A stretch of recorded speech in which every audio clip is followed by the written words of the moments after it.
Welcome to the Kaif podcast. Today we're looking at a pretty wild proposed future where humanoid robots, think machines like Optimus, take over basically all of our physical and domestic labor.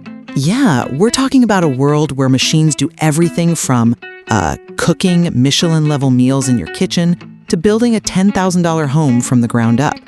But the real question is whether offloading all this work actually creates a golden age of human development in abundance, or, and this is my concern, if that utopian vision ignores some pretty massive psychological and economic hurdles of a post-labor society. Right. And I'm firmly in the camp that this technology is going to wipe out domestic burnout entirely and frankly totally democratize wealth. If we offload the routine stuff, we essentially reclaim 40 hours a week. And I come at it from a slightly different way. The tech is incredible, sure, but I think the proposed economic models are flawed. And outsourcing our fundamental care might actually disconnect us from what makes us human. Let's dive into that time aspect first. The material calls this an economy of time. It suggests we'll see a massive boom in hobbies, art, and emotional intelligence, simply because people aren't exhausted anymore. It envisions a 15-hour work week backed by universal basic income, a guaranteed baseline of money provided to everyone. Look, I agree the idea of extra free time sounds amazing, but transitioning an entire society from a survival mindset, working to live, to a pure creation mindset is psychologically messy. Plus, the mechanics of this new wealth rely heavily on everyday people renting out their personal robots to factories to generate income. I just don't think that model works in reality. Why not? The source points to this idea of passive income from an outlet. Basically, it means treating your personal robot like a piece of mining equipment. You plug it into the wall to charge at night, send it off to a job site during the day, and collect a paycheck while you sleep. That could create a whole new middle class. I'm sorry, but I just don't buy that. Let me tell you why. Think about economies of scale. If a mega corporation can deploy 10,000 bots at once with centralized maintenance and zero downtime, your single personal robot trying to compete for factory wages is like trying to compete with Amazon using your neighborhood yard sale.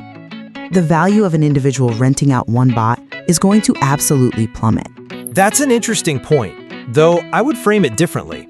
Even if giant corporations dominate heavy industry, the localized utility of having an AI at home, plus the absolute crash in the overall cost of living, it fundamentally raises our baseline.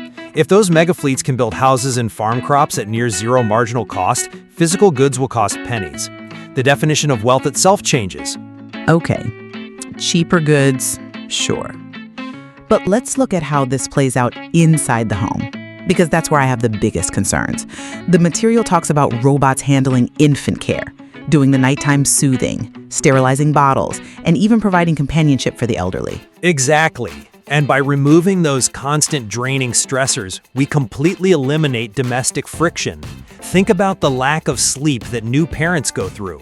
If a robot handles the 3 a.m. crying, the argument is that eliminating this burnout could save millions of marriages. It frees us up to focus purely on high-quality, intentional, emotional connection. That's a compelling argument. But have you considered what we lose when we outsource those highly intimate tasks?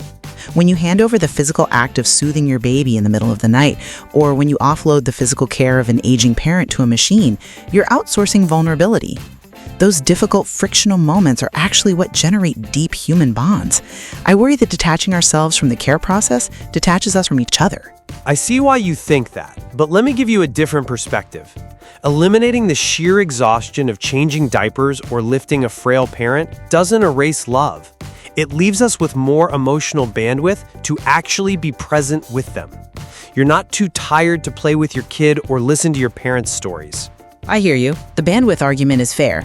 And to be clear, despite our disagreements on the home front and the personal economics, we're definitely on the same page when it comes to the macro-level applications.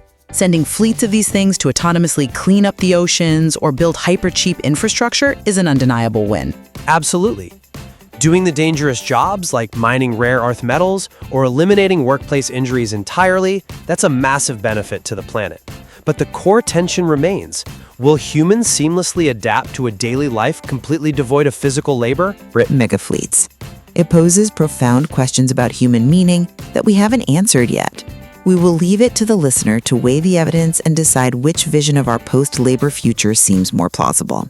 Make sure to subscribe to the Kife podcast to hear more business breakdowns, future technologies, and the secret plans of billionaires. See you next time.